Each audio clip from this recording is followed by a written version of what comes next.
Welcome everyone to this week's video. Today we are on Fish Friday number 97 and we have a good one for you today. Today's fish is really weird that I actually found out about researching last week's fish. So if you haven't checked out that video, make sure you do. This fish is super weird but really cool and just really bizarre. Today's fish that we're going to be talking about is the Speartooth shark. So the Speartooth shark, or the scientific name Glyphis, it might be Glyphis, but I'm going to say Glyphis because it's easier.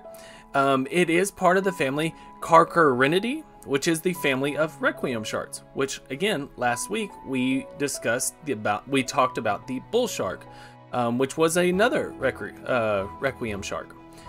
Now, you might be thinking, well, Ping, we've been transferring saltwater, freshwater, saltwater, freshwater. Why are we talking about a shark? Well, this is actually a freshwater shark, or river shark. So Glyphis is known as the river sharks part of the family, which to me just really kind of blew my mind. I was very unaware that there were sharks that were predominantly in rivers. Now, these are kind of found, they're not quite freshwater, but they're not quite saltwater. They're really that brackish water, but they are more associated with the rivers than they are the oceans, which is why I kind of cheated my way and wanted to talk about it. Basically what happened is this was a really cool fish and I just wanted to talk about it. Now, in terms of where it's found, it is found in northern Australia and New Guinea. And it's found in those rivers with fast tidal currents and very muddy bottoms. Really stirred up rivers. There's some stats that say that they only are found in parts of the river where less than 1% of the sunlight goes below 1 meter or 3.3 feet deep. So these things live in basically complete darkness, brown darkness. I guess I should say. Now it does seem that younger sharks are found further upstream than the older sharks. Did I write that right? Yes. Yes. So younger sharks are found farther upstream than older sharks. Maybe, but we'll discuss that in a little bit. In terms of size, they are actually kind of on your smaller sharks. I'm not going to say they're like, your real tiny sharks. They can actually get pretty hefty, but they're definitely not the largest. They get to around 2.6 meters, which is about 8 feet in length, 8.5 feet in length. And as you can see from this picture, they have this rather streamlined body. Really streamlined body, but they're still kind of stout with this wide head and this flattened snout. Really kind of bizarre. They do have large pectoral fins. Something to note is that in pictures it seems like the pectoral fin seems to curve. They have a concave edge on the front edge of the fin and then a convex on the back end of the fin. This one does not seem to have that. Since I am not an Australian fisherman, I still think this is the right one because it does follow the other characteristics, but that not having that forefin, and it could also be this is definitely a preserved specimen and most certainly not fresh. But they have these very large pectoral fins. If you kind of imagine, if you look at this compared to, well, let's just really quickly look at the size of their pectoral fins as compared to like a bull shark. Significantly smaller. Let's see if we can get one kind of side by side. Well, goodness me, it seems like even the bull shark has pretty large pectoral fins. But one of the characteristics is that it has like large pectoral. Let's get off the pectoral fins. They do have this interesting anal fin, which seems to have this incredibly deep notch right here. That does seem to be pretty indicative They do have your traditional heterocircle tail that most of your sharks have, but something that's actually really interesting, and I don't know if you saw it, is actually the teeth. The teeth of the shark actually have these very large, sort of traditional serrated shark teeth on the top, but then the bottom teeth are almost like spear-like, with it only being serrated right towards the tip, apparently. So they have these teeth, and they really fit their diet. They really seem to go after bony fish, fast-moving fish. So those spear-like teeth really help them grab a hold of fish, and keep them in their mouth while they bite down with their top teeth to tear and rip asunder and finish eating like this. It is a 5-gilled shark, with the first gill slit being larger than the others. And something else that's kind of defining characteristic is they actually have this white circle around the eye, which I thought was a pretty neat little characteristics.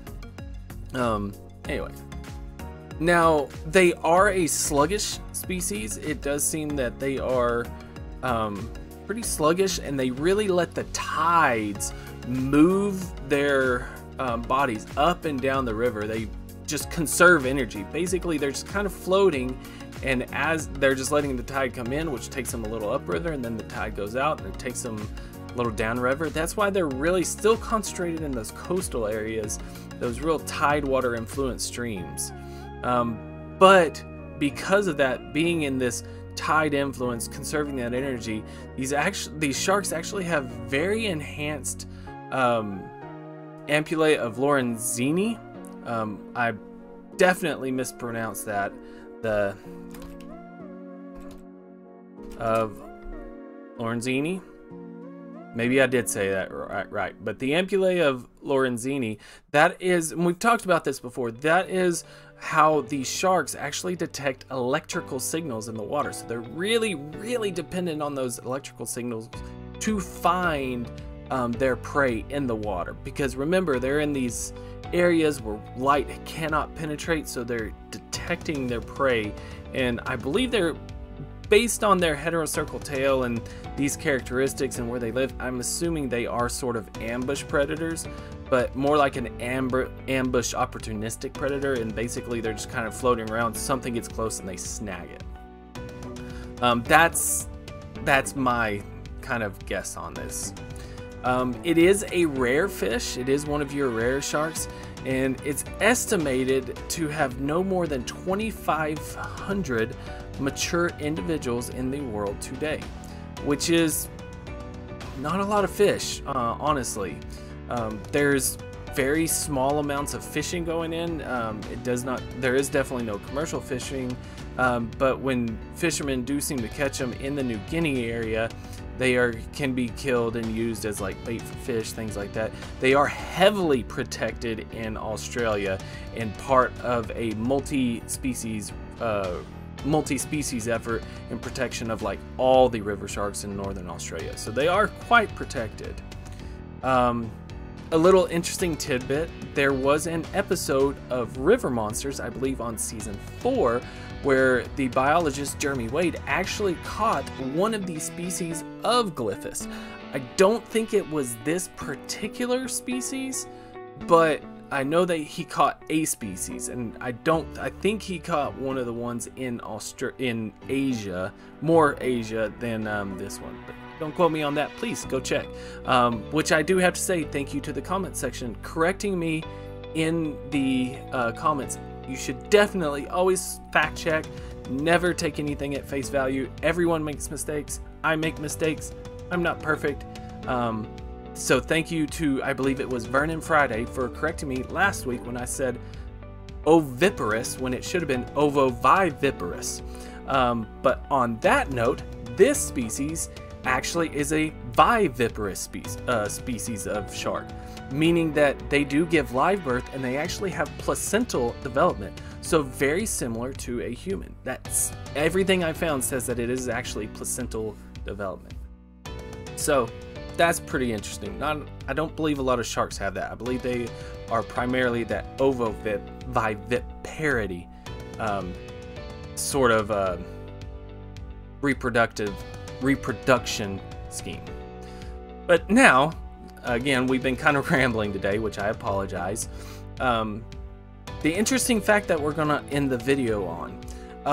Remember how I said younger sharks are found further upstream than older ones, and we have this max length of 2.6 meters, 8.5 feet, this and that.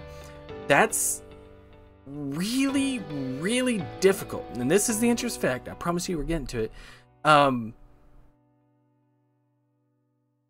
It's really hard to kind of figure that. Maybe younger ones are found farther upstream. The reason why I keep saying maybe and maybe and maybe is the fact that the adults of this species were entirely unknown to the scientific world until 2014. Meaning until this point we have only had drawings and younger sharks, none of these older adult mature sharks. And that's actually how we know that this is a placental. There was a female shark that was caught, and very soon after capture actually gave live birth with that placental development. That's how we know about this. So that's how the interesting fact to me, why it's so interesting, is then after all this time in an area that's not exactly uninhabited, but has been caught for who knows hundreds of years by native fishermen in New Guinea and Australia, the fact that until 2014 we had no real adult specimens to look at about this species, and even then we have a grand total of 3 to look at. Not a lot, 3. Just to me, the fact that we still to this day continue finding new species is just mind-boggling. But thank you guys so much again. I really appreciate it. I hope to see you again. If I don't, please be safe. Have a great day. Please leave a like, comment, and subscribe, especially if you have a comment that is correcting me on anything I said. And I mean that. But thank you guys so much again. Take care of yourselves. Take care of your loved ones. And peace.